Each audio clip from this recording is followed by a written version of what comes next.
increase in quantity demanded and vice versa. So elasticity gives us a measure of the responsiveness or sensitivity of consumers to price change. So basically it shows the percentage change in quantity demanded as a result of a percentage change in price. So like if the price goes up, what happens to quantity demanded? It'll probably go up as well. No, sorry. If so, like, yeah, sorry, apologize. So like, if price goes up, quantity demanded goes down usually, and then if price goes down, quantity demanded goes up. So yeah, like that's usually how it goes. It's very rarely the other case. And then if quantity demanded responds strongly to change in P, the demand is elastic. So that means that that it's very sensitive. So like let's say the price of, and it probably is because there's a lot of competition. So let's say the price of clothes goes up like $1 at H&M. They're gonna ship their buying to let's say another store because price of clothing is very competitive. So the quantity demanded for H&M will go down massively because there's a lot of competition. But when quantity demanded responds weakly to change in P, demand is inelastic. So that's usually when there's not a lot of competition. So if it's like a monopoly, like Hydro One, if power prices go up, like let's say $100 a year, Hydro One has a monopoly, so people will pretty much keep the quantity demands the same because they can't go to anyone else. So that's inelastic demand. So inelastic is little competition, and then elastic is a lot of competition. Yeah. So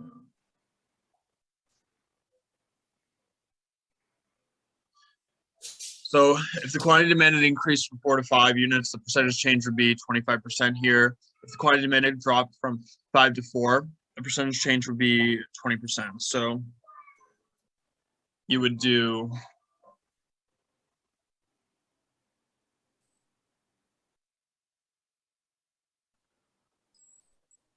so in this case, should we use the 25% or the 20% in the numerator of the elasticity formula?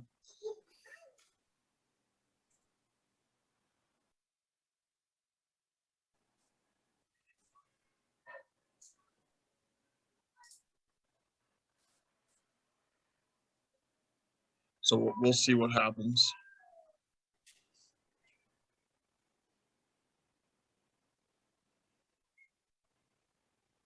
So to avoid confusion about start and end point, we use average change of quantity demanded. So for the same change of quantity demanded between 4 to 5 units, the average percentage change would be 22.2% here.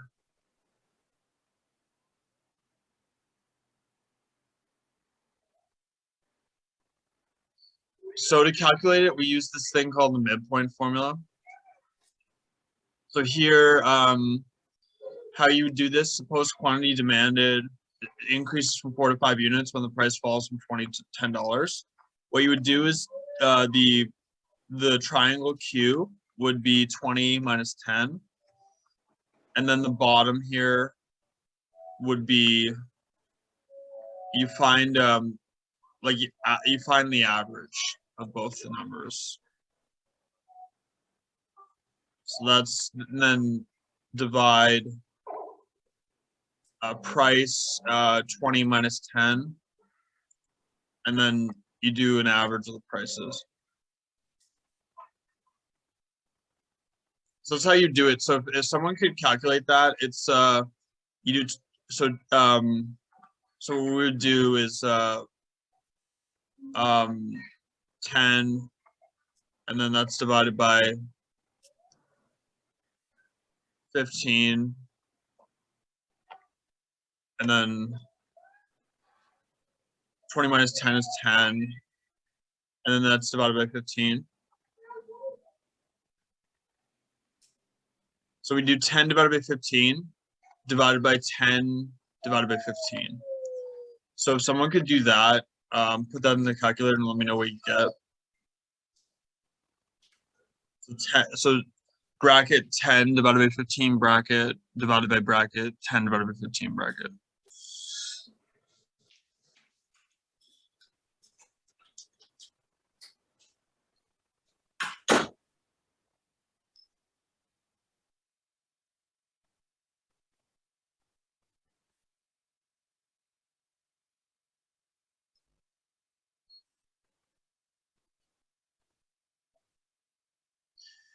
So it'll be 1. Wait, shoot. What would it be?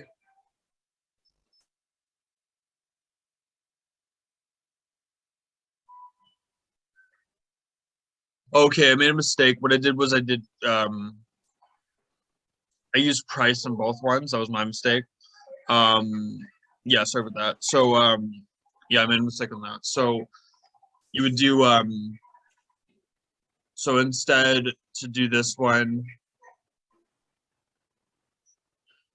the top would be 5 minus 4 divided by 5 plus shoot.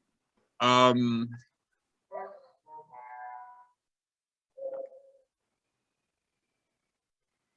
plus 4 divided by 2, and then divided by 10 divided by 10 plus 20. 2, and then you get 0.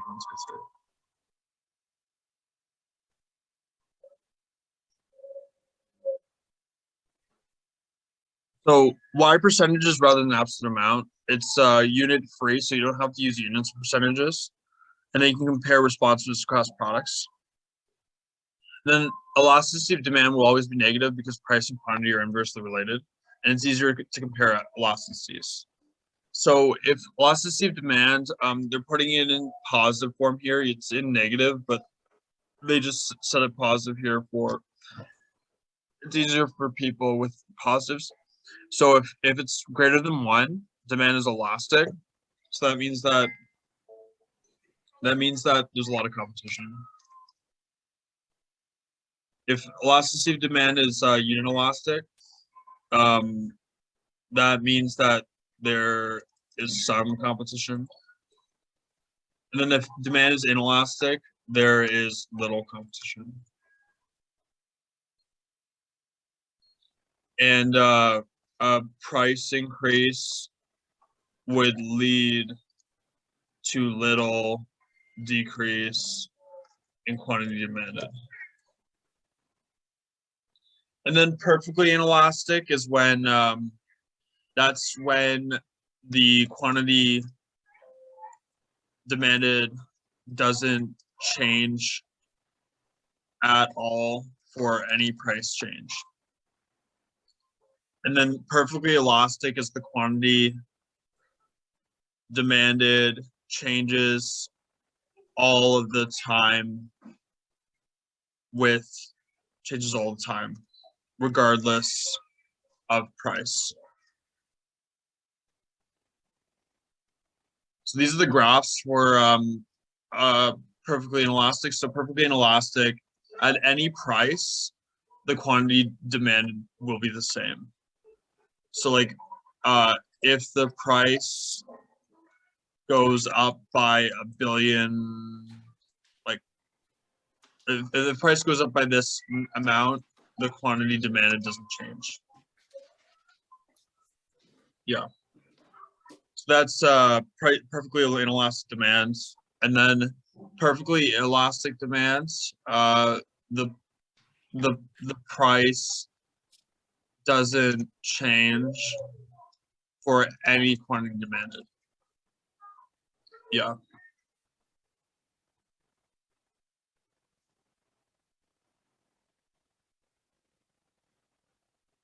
So then total revenue. So If total revenue changes in the opposite direction from price, demand is elastic. Total revenue changes in the same direction as price, demand is inelastic. Total revenue does not change when price changes, demand is inelastic.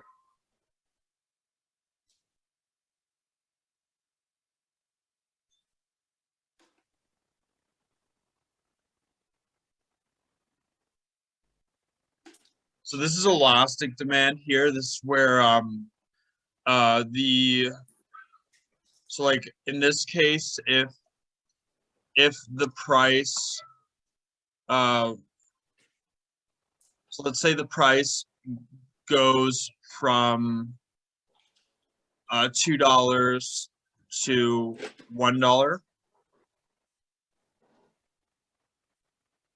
the quantity demanded would go up from 5 to 45, basically. Very elastic. So people will buy a lot more when the price goes down a bit. Yeah. So like are there any examples of goods like that? Like can anyone think of that an example of a product that if the price goes down a little bit, people will buy a lot more of it?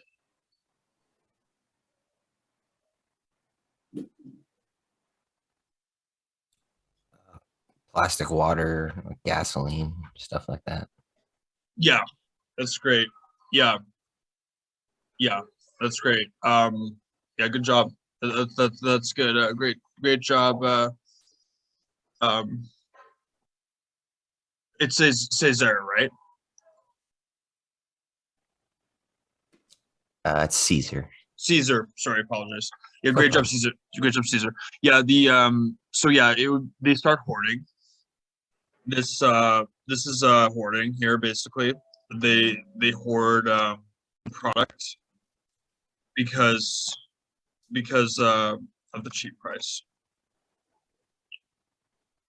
And then this is inelastic demand. So basically, if the price, so let's say the price goes up, the price goes up from about 0.5 to $4, the quantity demanded would decrease from 20 to 10. So there are a lot of people that will still buy the product, even though the price went up massively. So this is kind of like gasoline. Like this is a good example of gasoline. Like gas prices used to be like 0.5, like used to be around like in the 90s, it was like $0.5 roughly, like around like it used to be really cheap like that, like 70 cents, that sort of thing. And then today it's at $2. There's still a lot of people driving. Like some people have shifted over to electric so far, but there's still a lot of people driving. So this is kind of like the demand for gasoline. Like over like right now. But eventually people will all shift over to electric. It'll take until about it'll probably take a few years, but like I think at least until it'll probably take until 2040, I think, to shift to all electric. But so we're going through the transition now because gas prices are getting too high. Can you think of another product that would meet this curve here?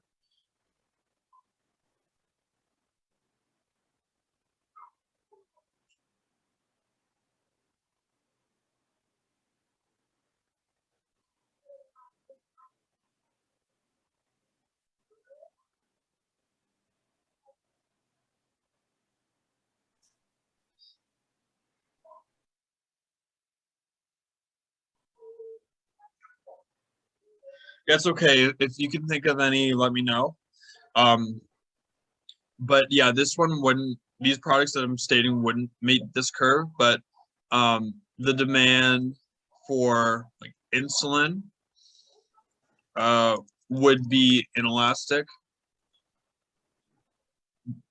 because people need it to survive, and they will pay almost any price for it. Also, this is a cautionary tale. Like the problem with this is that charging higher price because people need it to survive. This becomes very unethical. It happened with Martin Shkreli. Martin Shkreli, what he did was he raised the price of a drug used by HIV/AIDS patients to very high levels where they couldn't afford it, and it was way higher than the expensive price that normal pharmaceutical companies put on it. And then so here so the revenue is maximized at about halfway between the curves. So like if you price around like between $4 and $5, you want maximize revenue. So that's important. So in this case, you would maximize revenue when it's unit elastic. So when it's unit elastic, you can maximize revenue.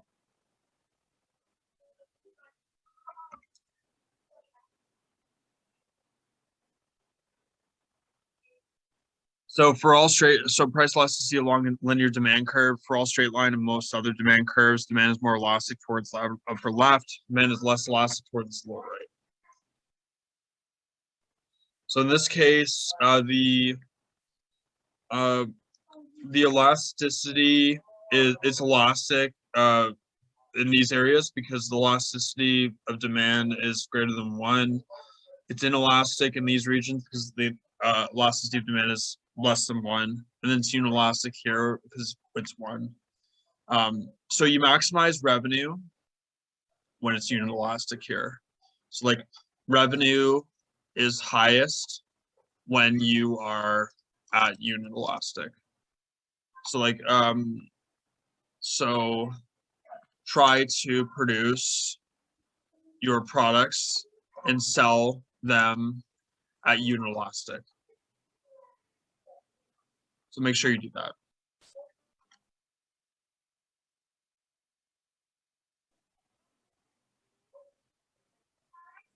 So yeah, greater than 1, elastic or relatively elastic, quantity demanded changes by a larger percentage than does price. Price increase, total revenue decreases, price decrease, total revenue increases. Equal to 1, elasticity of demand is 1, unit or unitary elastic, quantity demanded changes by the same percentage as does price, total revenue is unchanged, total revenue is unchanged. Less than 1, inelastic or relatively inelastic, quantity demanded changes by a smaller percentage than does price. Price increase, total revenue increases, price decrease, total revenue decreases. So substitutability, the larger the number of substitute goods available, the greater the price elasticity of demand. So I was talking about that before. So yeah, if there's a lot of competition, higher the price elasticity of demand. So demand for Reebok is more elastic than for all the other shoes. So Reebok, so in this case, shoes are competitive because like more athletic shoes are competitive because Reebok is competing with Nike, Adidas, Skechers, and many shoe brands. So that's important to know. And then the greater the portion of income spent on the good, the greater the price elasticity of demand for it. So chewing gum.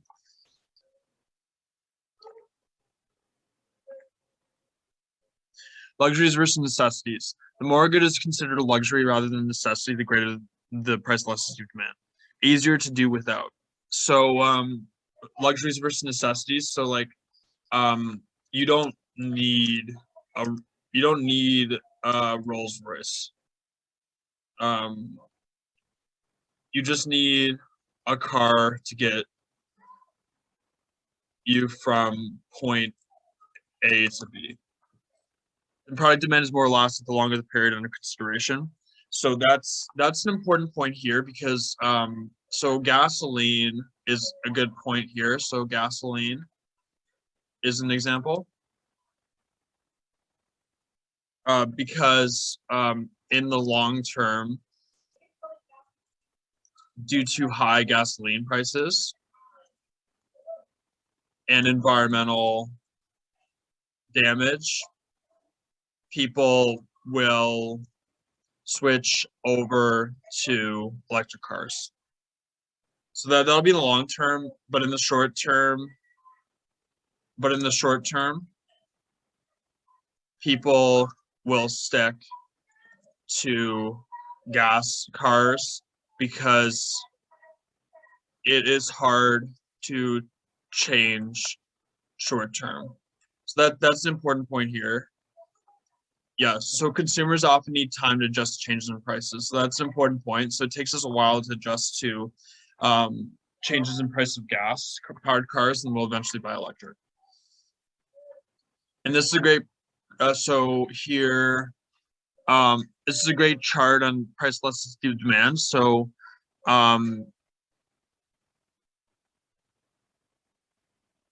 so if it's less than 1 here, it's a need. Newspapers, that's kind of outdated. I think they would mean digital news today.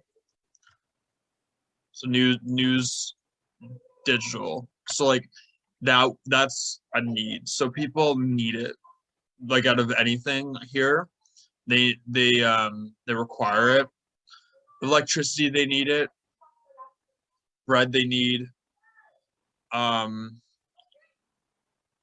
So these are needs here, kind of needs.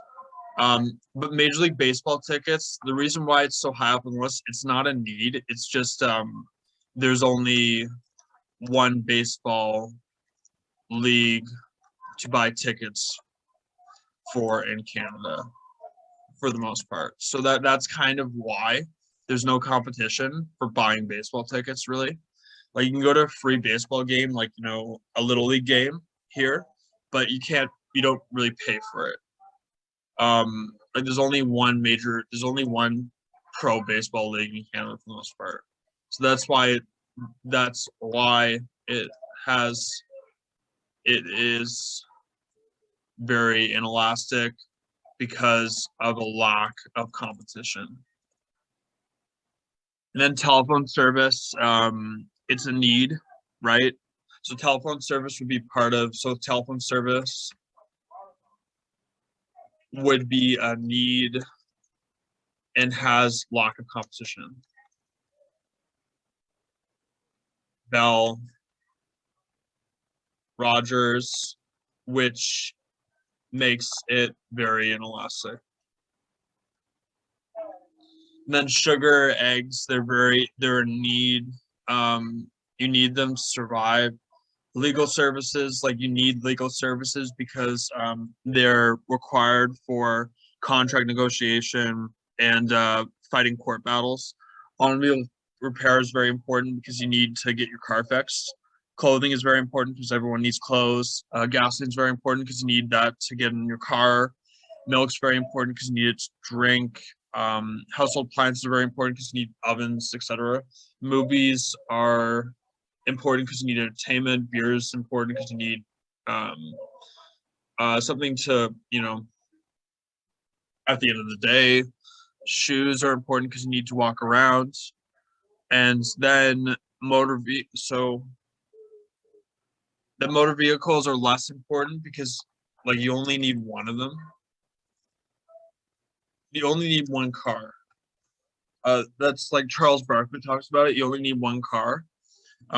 Maybe a second one if you like for like weekends, but like you only need one car. So like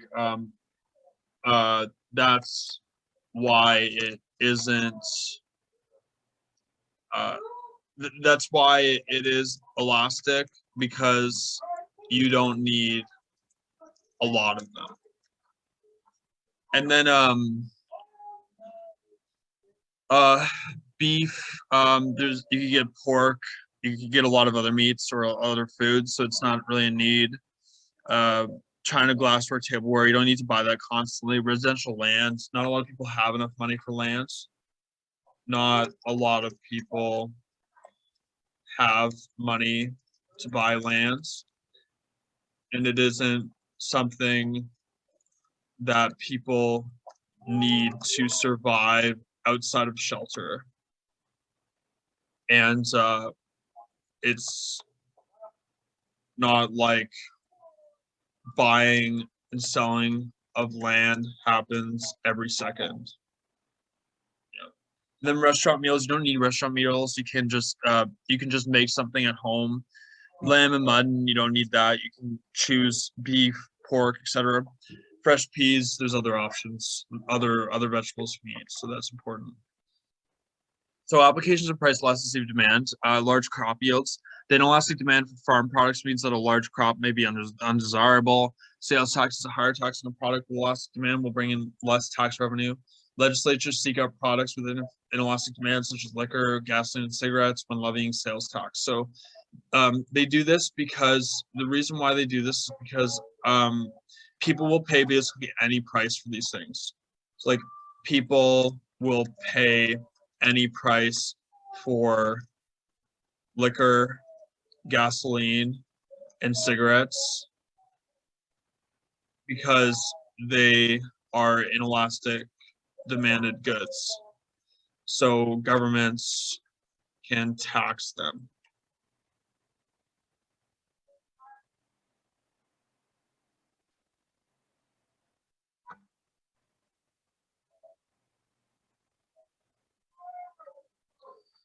So price elasticity of supply, it's not really talked about a lot, but it's percentage change in quantity supplied of product X divided by percentage change in price of product X. So it's the same, it's calculated basically the same way as price elasticity of demand.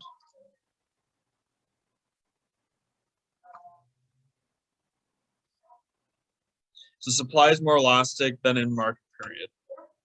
Supply is even more elastic than in the long run. So applications of price elasticity, antiques and reproductions. The high price of an antique results from strong demand and limited, highly inelastic supply. Because the supply of reproduction is highly elastic, increased demand raises their price only slightly. Volatile gold prices. The price of gold is quite volatile. The main source of these fluctuations are shifts in demand interacting with highly inelastic supply. So cross elasticity of demand measures if it's a substitute, complement, or independent goods. So it's calculated as percentage change of quantity demanded, product X divided by percentage change in the price of product Y. So it's so here how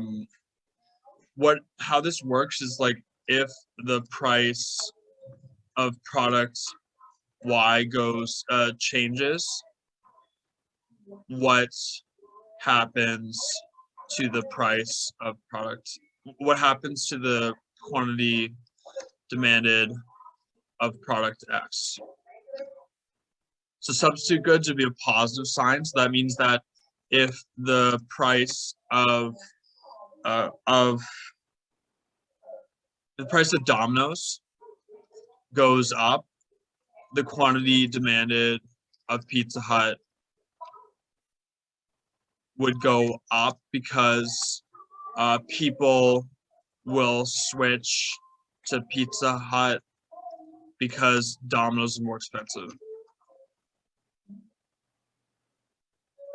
Some people would switch, so it depends. So only so a few people would switch because Domino's is more expensive. And then complementary goods negative sign. So if the price of ketchup goes up, the quantity demanded of mustard goes down because people use both most of the time.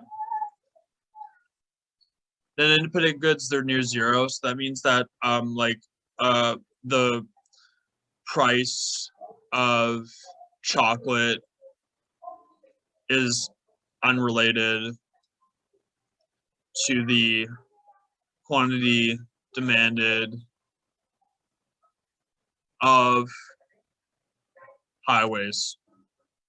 Yeah, so there's no relation, that's why. So there's a good case study here. So applications of price elasticity. Will a price cut in Sprite increase or decrease total revenue?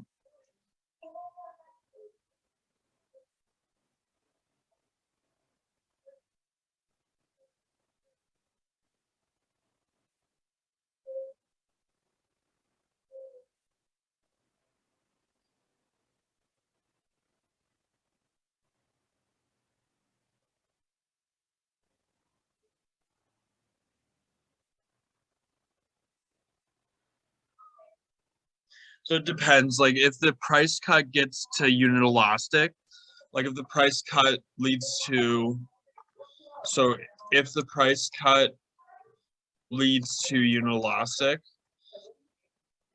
then you can maximize total revenue. So Coke and Pepsi are strong substitutes. So in this case, no, they couldn't. Coke and Pepsi couldn't merge together because it would lessen competition.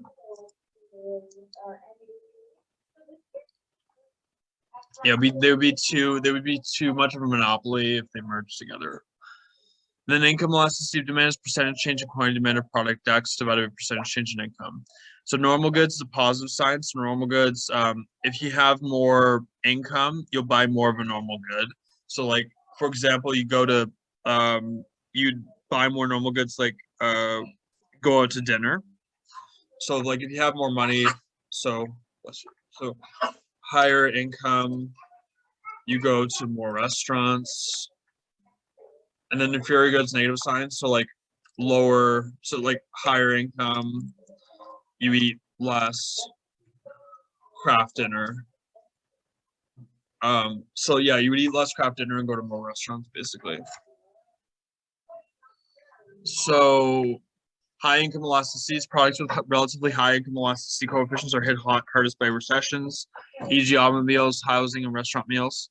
Lower negative income elasticities are least affected by recession, toothpaste, and food products produced at home. So quantity demanded of W changes in the same direction as pricing Z substitutes. Quantity demanded of X changes in opposite direction from change in price of Y complements. So then quantity demanded of the product changes in the same direction as change in income, normal superior. Quantity demanded of the product changes in opposite direction from change in income, inferior. So harmonized sales tax, Ontario, New Brunswick, Nova Scotia, Newfoundland, and Labrador. The HST varies across provinces. The HST extends provincial taxes and services.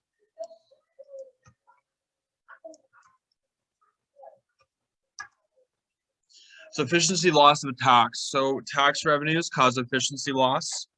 So it hurts the economy.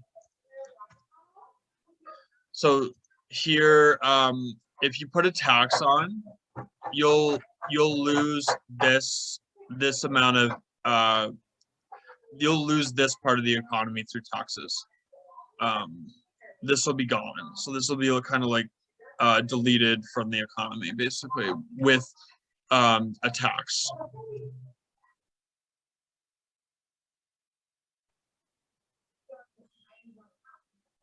So yeah, different customers pay different prices because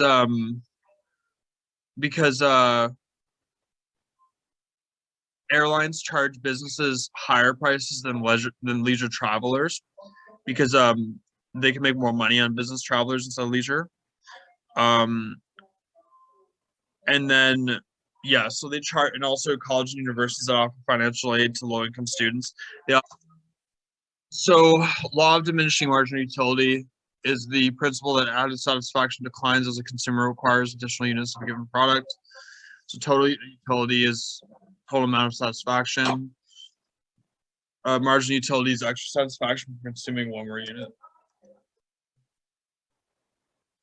So total utility, it kind of like it's a measure of like happiness in this case. So what the value you get out of a product. So it would maximize at about 5.5, and then marginal utility just goes down over time.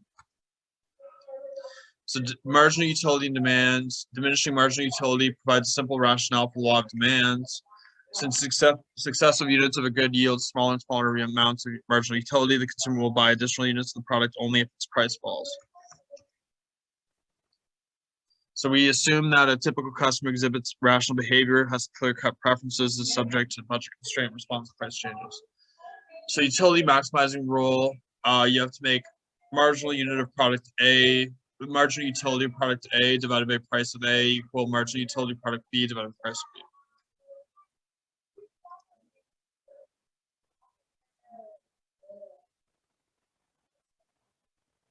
So ideally in this situation, you'd maximize utility. So to be more efficient, you would be here. So it would actually. So yeah, you ideally would be around here, because you want the marginal utility here to almost equal this one. So you want these columns to equal each other. So this is the closest you can get here. 5 and 6 and 4 and 3. It's not exactly, but it's the closest that we can get. So like that's the most efficient area for us if we could produce there.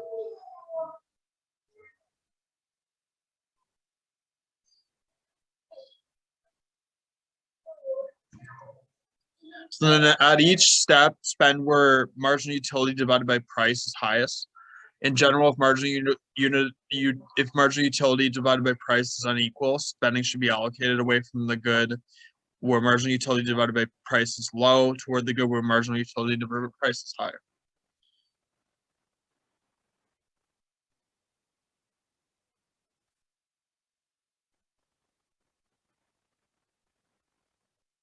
So yeah, like you want to be in this region here.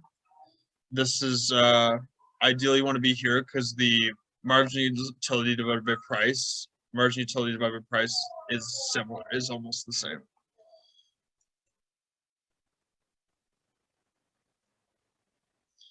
The substitution effect, the impact that change in a product's price has on its relative expansiveness and consequently on the quantity demanded.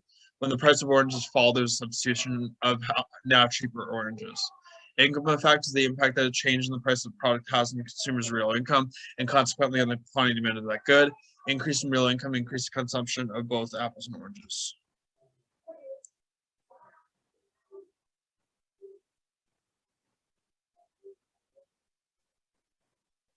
So in this case, when the iPad was introduced, the iPad must have had a higher marginal utility divided by price than for alternative products when it was introduced. So yeah, like for a good product, so like an amazing product needs a high MPU divided by P to be successful.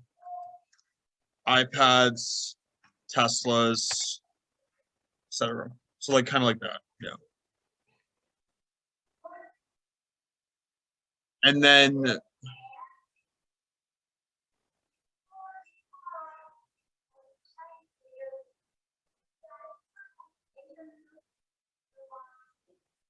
so yeah, so opportunity cost and time.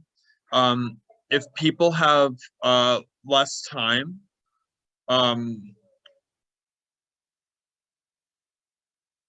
like they may pay. So it depends on. So executives pay more to travel than the average person because they have less time. Like because their time is, they may produce more.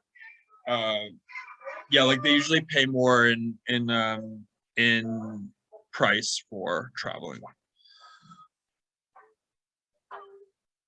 And then people prefer cash gifts instead of non-cash gifts because they wanna have choice. Like they wanna choose what they buy because they know what they like. Yeah. Instead of somebody because other people who buy for them don't know what they like to buy. So like they'd prefer cash gifts over non-cash gifts.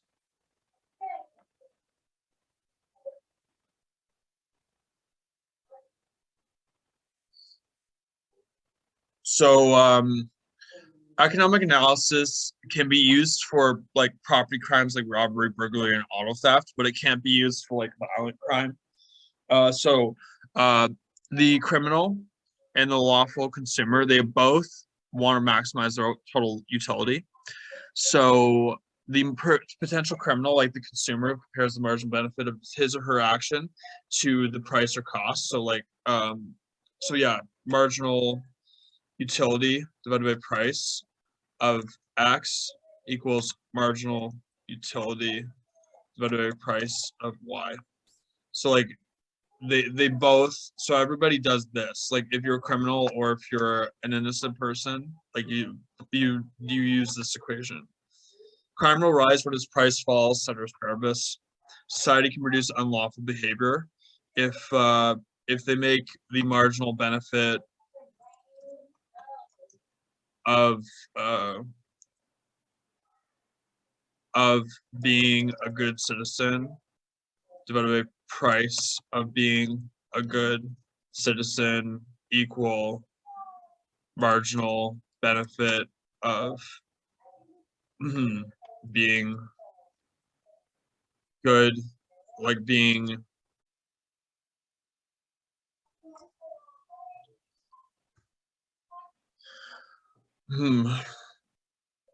So we're gonna go through utility maximization.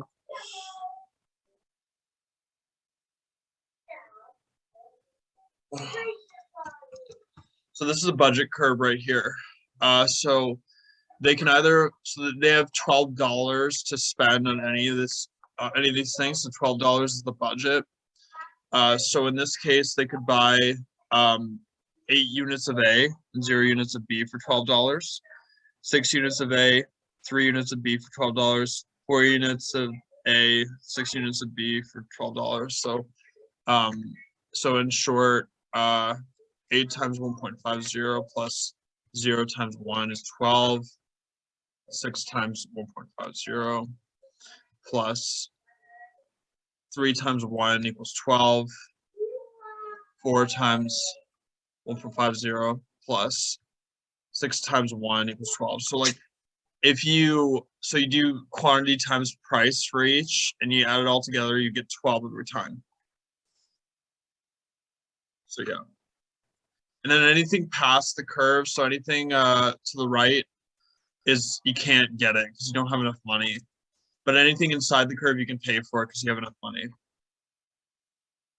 And then the increase in income, the budget curve would go right so you can afford more of each. And then if it goes in, you can afford less of each. And this would be when price of B would increase. This would happen. And this would happen if price of A increases. So in this curve,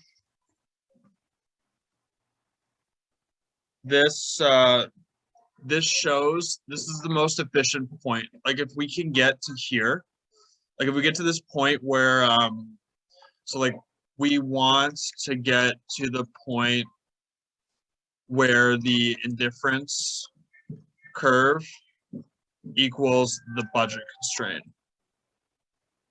because this is the most efficient point. So we want to get here. So the indifference curve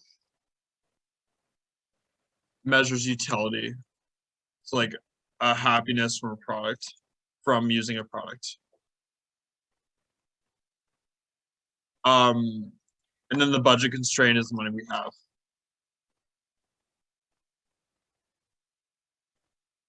So yeah.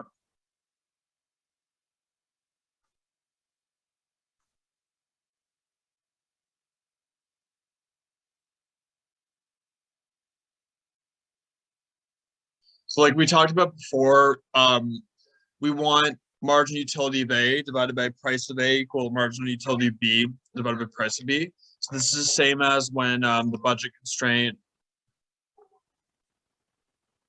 equals the indifference curve.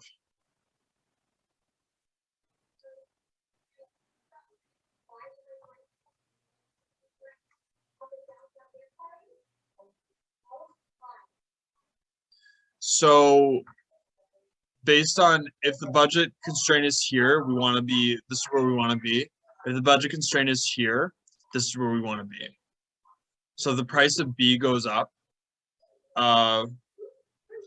So the budget constraint will move this way if the price of B goes up.